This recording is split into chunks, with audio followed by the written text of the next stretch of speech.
All right, welcome to the third review of the evening. Up this time is Red Horizon. Red Horizon is an addictive space shmup game heavily influenced by the classics of the past. Red Horizon takes a modern spin on the genre, combining it with some subtle roguelike elements to provide players with a unique experience every time they play. I don't know, I feel like we've played this game before, even though we haven't played this game before. If by subtle roguelike elements you mean the appearance of enemies is randomized, which really doesn't fucking count to me. No. Like So yeah, this that's is like this is a space shooter. You shoot automatically, and your controls are forward, backward, and turn left and right. So you have tank controls as a spaceship. You have 3 hits to start with, and enemies at random can drop hearts that will give you another hit. You can get more than 3. Because everything is random, this happens somewhere between 0 and 3 times in the first wave. I never beat the second wave because the controls are a little bit finicky. Or no, I beat the second wave. I didn't beat the third wave because after the second wave, and presumably every so many waves out thereafter, you get a power-up screen that allows you to choose for the next thing at least for the first one, you get 2 of 3 options, and the options, at least that I got, were an extra heart, make your ship smaller, and make your ship and presumably bullets larger. I choose make your ship smaller because that helped me get hit less, where of the basic enemy types, there are kind of slow-looking rocket things that always kind of move towards your general direction, which are pretty easy to shoot.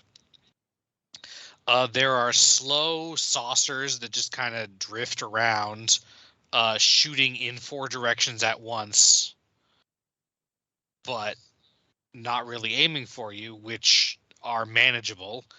And then there are ships that move directly towards you, trying to shoot at you. And those kill me about half the time. Because you can only shoot forward, you can't, that's one of the things, unlike in asteroids, your ship does not have any momentum. When you stop moving, you stop. When you stop pressing, you stop moving, so you can't strafe. so inertia is a foreign concept here. I mean, that can be more friendly in some ways, but considering that one of my favorite things to do in asteroids is to strafe a lot, and depending on how bored I get, sometimes strafe means build up a large head of steam in one direction and then just turn and shoot repeatedly. Also, like I said, you're firing automatically and your rate of fire is fixed as far as I can tell, so there's not really a whole lot to it aside from trying to point in the right direction without being able to also, the ones that home in on you and shoot also take 2 hits, because that's fair, I guess. Also, they can apparently shoot at you from off screen. Oh yeah, things start shooting when they're off screen. You can also hit them slightly off screen. When I resized the window, I noticed that the screen borders and gameplay borders did not stay exactly even. Oh, fun. But I think also just as a feature, you can shoot at them slightly before they get there if you correctly aim at where the bullets are coming from. I understand that there are bosses in this game, but also that it's not a super long game, so probably not that many of them. Oh, and the sound starts really loud, and I had to turn it way down because I was trying to listen to something else while I was playing it. I know that's maybe not the most dedicated review practice, but I would have had to turn it down anyway because it was really loud.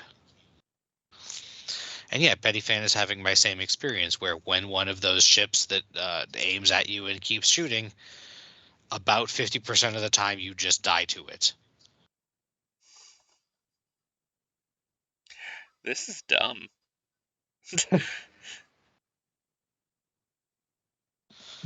Because it can turn to face you faster than you can, like, get out of its line of fire, it feels like. So yeah, Or I don't think... At least if I had control of my fire, I could deal with it easier. Oh, and then Petty Fan got a power-up that I never saw because it's random. I don't know what the purple circle does. I assume it looks like it makes you shoot faster. If you go to controls, there's a button for show you. I hit if you B go to and it gave me a shield. Oh, okay. Yeah, if you go to controls, there's like a button for show your stats or something. Oh, I don't even remember reading about a shield, so... Okay, apparently you start with one shield that you can summon for a little while, and there's a chance of enemies dropping more. That didn't happen in the time that I was playing the game. So yeah, ultimately, I feel like even wave-based space shooters benefit from you being able to memorize some of it, or having like regular formations that drop power-ups. Recognizable patterns, you would say? Yeah. Like in Darius Twin, which is the shooter of which I have the most experience because it's one of the relatively few Super Nintendo games I actually owned. There are power-ups always drop from a specific arrangement of 6 ships. And you get the power-up if you shoot all of them. So I feel like in this game, compared to other space shooters I've played, it is somewhat using randomization as a crutch, or just it's using randomization in place of game design, and using actual stage/game design would result in a more enjoyable experience. Does that make sense? I think it does. Like, it's not the worst thing, but it gets a little bit frustrating when the game just decides to spawn only the hardest kind of enemies. Or when it refuses to drop any power-ups. What? Or when it doesn't give you the tools to deal with them better, like letting you control your own fire. Yeah. I mean, I guess the idea is that you're shooting as fast as you can and you just have a shitty gun, but... it would be nice to be able to control it. But also, the way that you're having you control your ship requires full attention, I think. So it's not like I wouldn't be spam firing if I had control over the fire rate. You know? So it's just spam firing, but badly. So yeah, I guess I'm kind of neutral on it. It's not terrible. Oh, and also the window resize, it defaults to full screen. And then if you try to resize it, it goes directly to borderless. And you have to fiddle with it. Like, I think it was clicking it on the taskbar that made it. And see, now Petty Fan has gotten completely different power-ups than I got. I assume that first one, like, gets you power-ups more often. And then I don't know what the other two are. 1 life, all of the shields? Okay, well. Oh, yeah, and look, you got a whole bunch of hearts from that, so... yeah. Again, using randomization in place of actual game design.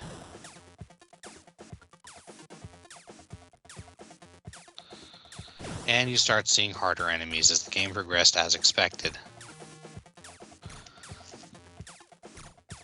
So, yeah, I don't have a whole lot more to say about this, I guess.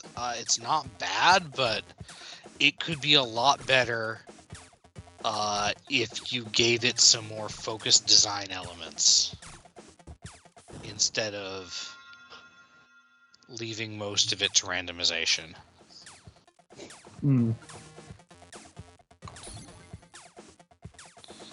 So yeah, now you've gotten a setup that lets you go good.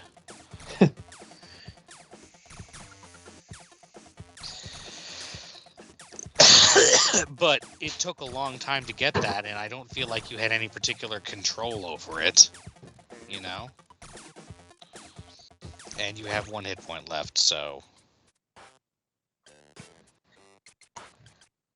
But yeah, once you can shoot sideways, these guys get a lot easier.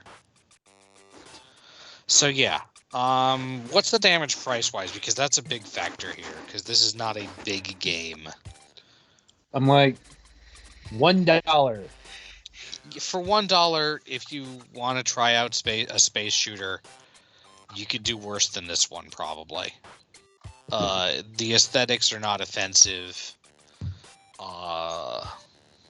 It's reasonably fun to just deal around. It doesn't feel like you lose a whole lot when you die, I guess, unless you're having like a super amazing run. But like the chances of that don't seem to be very good. Yeah. It's okay. Okay. That's about what I got. It's a lot more than I was expecting, quite honestly. Yeah, so that'll about do it for Red Horizon here. Be sure to tune in after the break, as we'll be delivering impressions of Frontier Hunter, Ezra's Wheel of Fortune.